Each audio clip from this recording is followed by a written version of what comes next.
Generating traffic and sales can be a challenge for online merchants.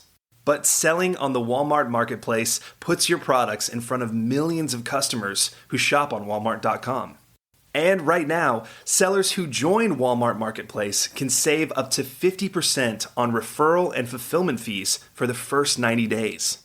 So get started today. Head over to marketplace.walmart.com/savings. That's marketplace.walmart.com/savings.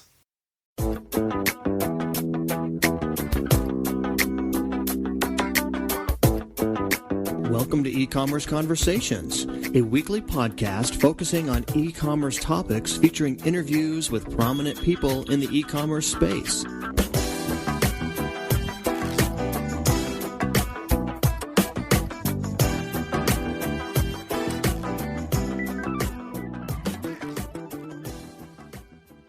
Welcome to E-Commerce Conversations by Practical E-Commerce. My name is Kerry Murdock. There's no bigger name in the e-commerce industry than Alibaba. It was launched in 1999 in China, but it now serves millions of businesses and consumers, offering wholesale and retail products worldwide. Its Vice President of Global Sales and Service is Brian Wong. He joins us to discuss Alibaba, opportunities for e-commerce retailers on that site, and global trade generally. Well, Brian, thank you for your time today. No problem. Brian, you are a senior executive with Alibaba, the global company Alibaba. Our listeners, of course, are e-commerce merchants, smaller e-commerce merchants for the most part. Some of them may not be completely familiar with Alibaba, and I'm wondering if you could give us just a little bit of background on your company. Tell us a little bit about what Alibaba does, when it was founded, where it's located, Sure. how big, that sort of thing. No problem. Alibaba is one of the largest e-commerce companies in the world. We were founded in 1999, just over 12 years old. We essentially have 5 different businesses. The first business is really focused on business-to-business, which is facilitating trade between suppliers and buyers all over the world, over 240 countries represented in that marketplace. We also have a consumer marketplace called Taobao, which facilitates consumer-to-consumer transactions. This is mainly in China. And we have a business-to-consumer shopping mall called Tmall, which is also the largest in China, mainly focused there. We have a online payment gateway business called Alipay, over 700 million users on that, mainly facilitating payment online. And we have Ali Cloud, which is the cloud computing business in mainland China. And finally, Yahoo China we own as well. So we are a company that has about 23,000 employees. We have offices all around the world in 13 cities around the world, United States and Europe, India, China, Hong Kong, Taiwan, Korea, Japan. And I think in a nutshell, that's our business. Where are you located? Well, we have an office here in Silicon Valley, in Sunnyvale. Mm-hmm. So in the United States, we have our operation based there, and as I mentioned, we do have offices in other parts in the world, with a majority of our operations being located in China. For our listeners, smaller e-commerce merchants, retail merchants, how should they be looking at Alibaba in terms of a partner, a potential business partner? What can you do for smaller merchants to help them with their business? Sure. I think Alibaba, in relation to smaller merchants, can be extremely valuable both from a sourcing and a sales standpoint.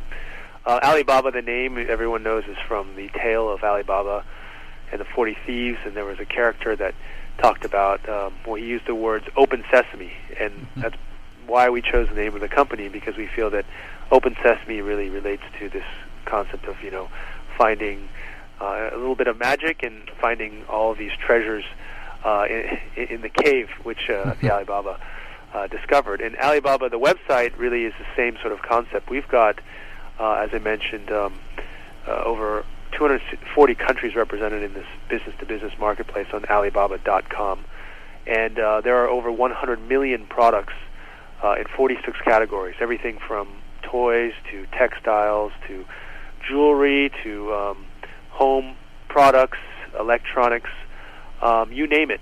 And what a retailer can do, an online retailer, is really find new kinds of products for them to sell online. I mean, one of the biggest challenges for online retailers is to differentiate themselves. So how do you find new products? Most people go to trade shows and, every year we'll look at the newest things. But, there's lots of manufacturers around the world that are making stuff that we don't even know about that you can actually find on Alibaba. For example, there's lots of rattan, which is a bamboo product, products that are made out of Vietnam, whether it's furniture or handicrafts. India has, great jewelry that they make. In Turkey, has lots of different handicrafts there, or even pistachios. It's the world's largest supplier of, it's hazelnuts. 70% of the world's hazelnuts come from Turkey. Yeah. But how many of us actually know where to find these? Mm-hmm. And so Alibaba, from a supplier standpoint, can be very effective in finding new products. Let me interrupt that. So, say a merchant sells furniture, or some say furniture accessories. That's just a hypothetical example, and they go to Alibaba and they're searching and they find a supplier of a furniture accessory that they would like to carry on their e-commerce site. Yes. How is that transaction consummated?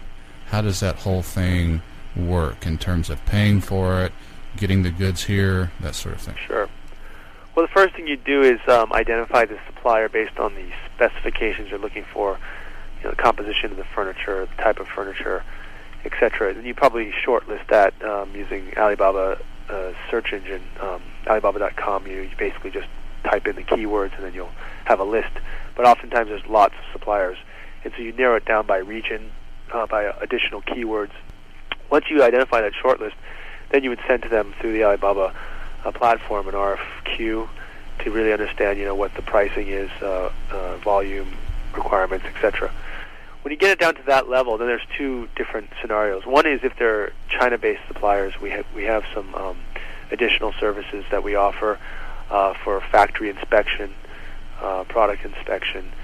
We even have an online escrow payment system that you would use to consummate that transaction. So that way you can get all the information you need to feel safe, and then you can actually pay for that. If it's outside of China, we're still building this platform on a global basis. So essentially what you do is you get your quote back, you guys would agree on a price, and then the sort of things that you would do, say in an offline transaction, you would follow that same procedure. You'd probably do the same due diligence. You want to make sure this company's valid business. So we do have what we call an authentication verification service that any gold supplier that is an international supplier outside of China will have a little logo or a badge that says it's been A and B certified, so we know that company is legally registered. So that you can find through Alibaba. Then after you do that, you'd have to do the other necessary precautions, which is maybe ask for samples, do a product inspection, maybe hire a third party to do a factory inspection, and then you would transact probably using TT, letter of credit, etc., the traditional payment methods. So two different ways to do it, depending on where they're located. Alibaba's trying to build out a lot of those services that we have in China for international markets outside of China. It's just a work in progress. You referred a minute ago, Brian, earlier about merchants, retailers that may want to expand their footprint on a retail basis and sell their niche of products, perhaps into China or around the world. How could you help them there? Sure. Well, so most of what I've talked about up till now has been on the Alibaba.com platform. That's our business-to-business marketplace. Mm-hmm. We also have a consumer marketplace in China China is one of the fastest-growing consumer markets in the world. American companies, including SMEs and e-tailers, export to China. It's the third largest export market for the United States, only second to Mexico and Canada. And granted, a lot of those exports are large companies, but even smaller companies are increasing their export volume to a place like China. As an e-tailer, I think that it's interesting to explore these options because the market is growing so quickly. And one of the things that the Chinese consumer in particular is interested in is imported products from countries like the United States. They want high-quality, innovative, unique product that is different from what they have already in China. And so as a retailer, e-retailer, there's a market opportunity there. The key, however, is to really understand how to operate in a place like China. We have a marketplace called Taobao, which is a consumer-to-consumer marketplace, which U.S. e-tailers can consider trying to set up a shop and selling to consumers in China. There's also our shopping mall, business-to-consumer site called Tmall, tmall.com. And there we've got brands like everyone from P&G to Coach to a lot of well-known brands that sell their products on this mall.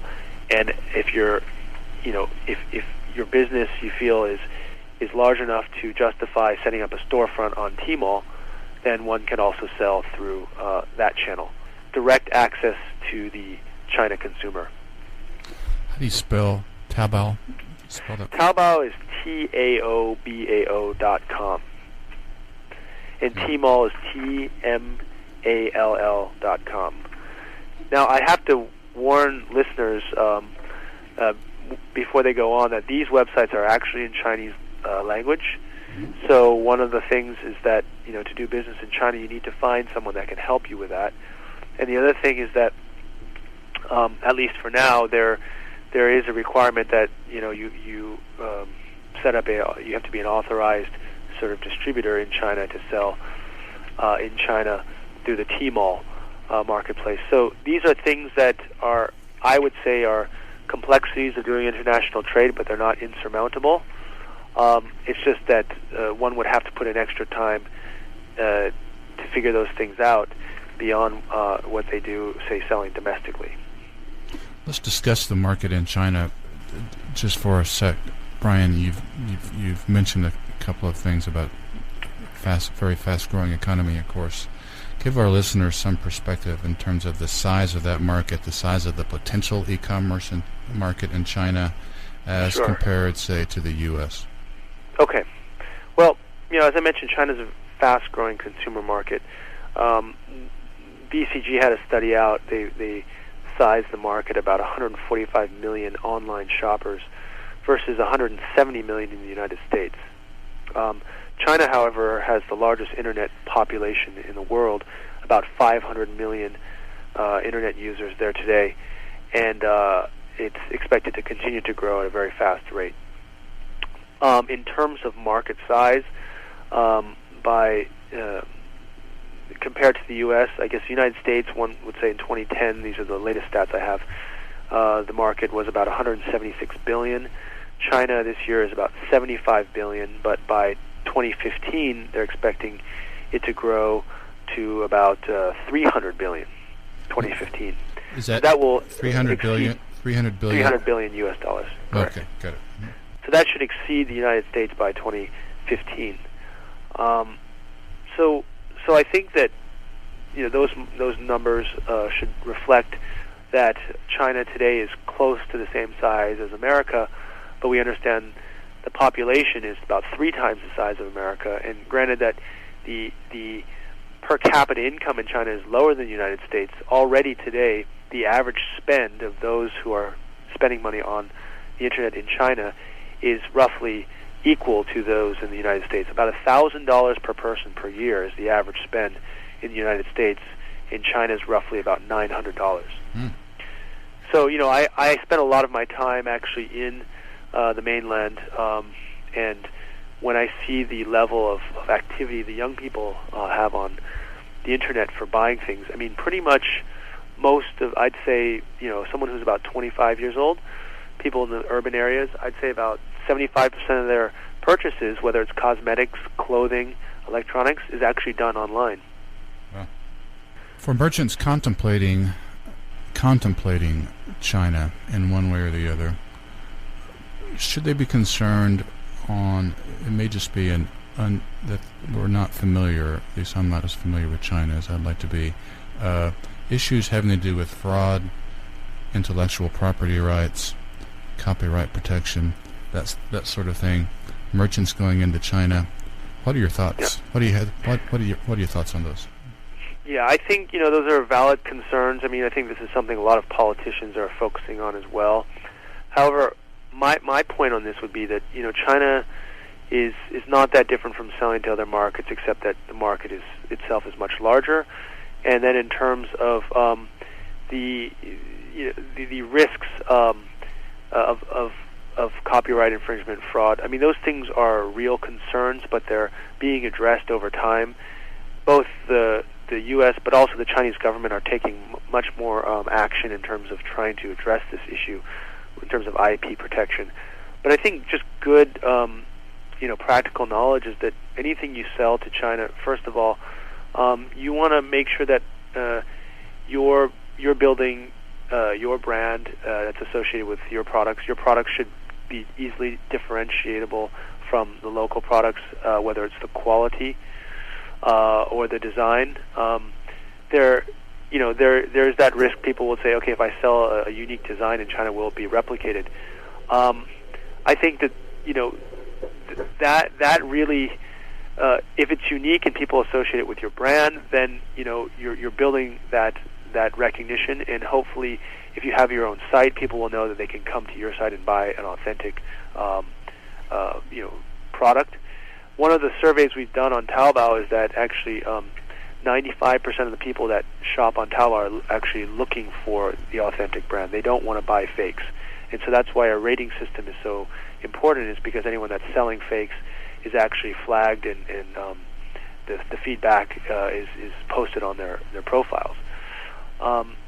So I think there is also a trend now in terms of the consumers that are looking for authentic product because they want something that's reliable and, frankly speaking, safe to use. This has been one of the big reasons why the government itself is pushing to control the quality of product and authenticity of product, because it boils down to customer safety in the end. Now, of course, if you're selling a product that's an extreme high premium price, then that gives room for people also to make counterfeits and sell at a lower price, and maybe there's going to be people that are willing to buy that because they can't afford the higher priced product. So I guess you need to think about also, when you enter a market like China, what is the first products that you're going to sell and how you're going to price them, so that there's less incentive for customers to opt and buy a fake one, maybe with a similar appearance or brand appearance as yours, but pay less. So I think that those are all considerations. I think it should be said that exists in most every market. It strikes me that if I develop a really premium product here for the in the U.S. and it's really expensive, that exact risk would exist in the U.S., I would suspect. Correct. I absolutely agree with you on that, and so this is why it's not a unique challenge, but I think that oftentimes people associate this risk frequently with China because part of it is just a perception. But I think that it's really do the benefits outweigh the risks? And I think in a market like China, what we're seeing is there's absolutely an opportunity there. It's just about following good business practice. Is the bigger opportunity for a non-China retailer is the opportunity to try to sell products there on a retail basis, or should they be looking at China as a really good source of inventory to sell? Or is that even the right question to ask? So when you mean good source of inventory, meaning as a sourcing right. destination as opposed to a sale destination, right. Correct? Mm-hmm. Right. I think the trend really was sourcing from China and selling to the U.S. was really the way to go because low-cost product selling to the United States markets. I think that opportunity definitely still exists. I think that my advice is really for someone who has to make that choice, you have to first, I always say you have to first have a core competency. You have to be good at what you're doing first, and I think it always helps to start in your own market where you know the market but you're trying to sell a new product. So anyone that has to make that choice, I would say first is get your own sort of house in order and build a successful business here in the United States with a product that you think has value and sells well. And you can source lots of these products from Alibaba and specifically from China.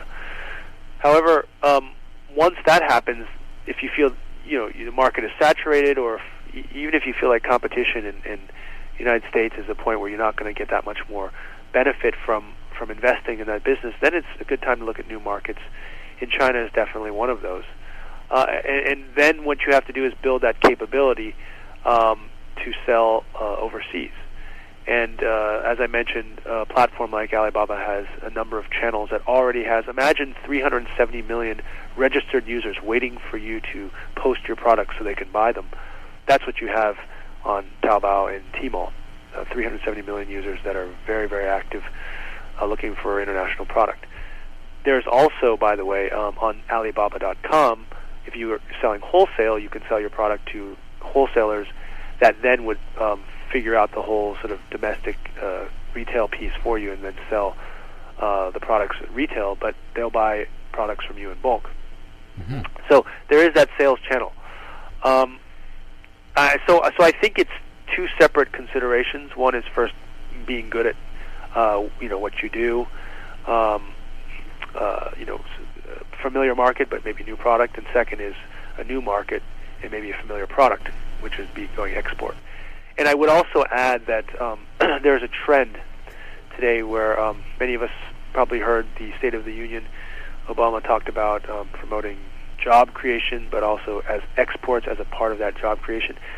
SMEs are actually the best source of job creation because they create jobs at a very fast rate. And one of the things the government has done over the last year and a half, there's something called the Export Promotion Initiative, which they have many different facets. One of which is they're providing funding to SMEs to promote exports. They're also providing more resources to help them find new markets. And one of the focus areas is emerging markets: India, China, and Brazil. They're at the same time working to sign lots of bilateral agreements with different countries to get rid of lots of regulatory barriers for companies to do exports. And on top of all that, the U.S. dollar, at least relative to China, has become weaker. So U.S. products are cheaper. So we've seen already, I believe, a 16% growth in exports year on year, partly due to a lot of government efforts. But I think that e-retailers can think about how to leverage not only the market opportunity but also government support to explore new markets. Brian, we have just a brief amount of time left here. I need to ask you about Alibaba's view of the U.S. market and what your plans are, to the extent you can tell us some of your plans for the future. I know you purchased Vendio, the hosted cart, in 2010. Yes. Any other acquisitions on the horizon that you can talk to us about? Well, shortly after Vendio, which is it really is a great company that helps empower e-retailers on multi-platform, both Amazon and eBay. We purchased another company called Activa, which also does a similar type of service. And we believe that e-tailing, e-retailing is the future direction of the industry, because people are becoming more and more comfortable with online and e-commerce, and they are going to purchase more and more through this channel. We have not done any further acquisitions, but we believe that these two companies bring us over 250,000 online retailers already, and we'd like to figure out more ways to help them many of them I've spoken about already. And frankly speaking, I think just e-commerce in general, we're very optimistic, both in the United States and worldwide, that this is a future trend and that it will only grow in the next 10 years.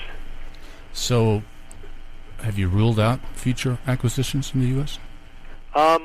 No, I don't think we have. I think we want to do well what we have in place, but for sure, keep your eyes open, and I'm sure you'll see the news if we do make some decisions. Right. Yeah. Brian, that's the questions I had for you. Anything else on your mind today before we wrap it up? Our listeners, of course, are mainly smaller merchants here. I think the one thing I would add is that we're just very encouraged about the kind of success stories we see every day on Alibaba. A few companies. I'm here in town, and we just had dinner with a few of our own customers. One company called iCracked.com, and this company actually sources lots of its components for iPhones on Alibaba. They are a service company that helps people fix their iPhones when the screen cracks, and evidently it's very expensive, but they're able to do it at a very cost-effective price, and they actually go on site to the customer and help them fix it there on the spot, called iCracked.com. But they've created 120 jobs as a result of their business. Started by two recent graduates, only 1 year out of college. These guys are employing 120 people all over the United States. Those kinds of stories really get us excited, because part of our mission is not only to facilitate, global trade online, but also to help society create jobs and really achieve that purpose. And when we hear these stories, I think it's very encouraging. Another one is a company called 100% Pure. These guys produce cosmetics that are 100% organic and safe, and they source a lot of their inputs from Alibaba, and they're employing about 50 people here in San Jose. Again, just really successful stories coming out of the e-commerce space, and Alibaba playing a role in that. Okay. Yeah.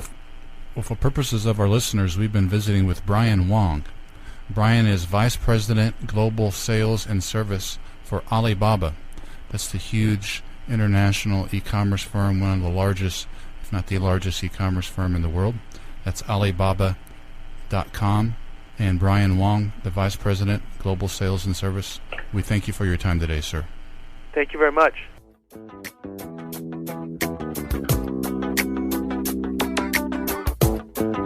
That's all the time we have for this week's e-commerce conversation. I hope you enjoyed it. Please tune in next week for another new episode.